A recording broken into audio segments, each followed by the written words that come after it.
હું ઘણી વખત વેડિંગ ઇવેન્ટ્સ હોય ને ત્યારે એમ પૂછું, ઇન્ટેન્શનલી પૂછું કે વોટ ઇઝ લવ.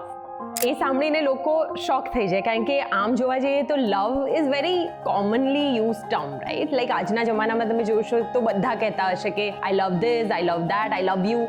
ઇવન થોડોક પણ ફ્રેન્ડ જેવો હશે ને તો પણ તમે કહી દેશો કે I love you. But then the real love, any definition કોઈ જાણે સમજતું જ નથી. સો આઈ આસ્ક સમબડી કે વોટ ઇઝ લવ. એમણે મને આન્સર આપ્યો કે લવ એટલે જતું કરવું. આમ જોવા જઈએ તો એ કંઈ ખોટા નથી, એમની દ્રષ્ટિએ સાચા છે, જતું કરવું. દેટ મીન્સ લેટ ગો કરવું.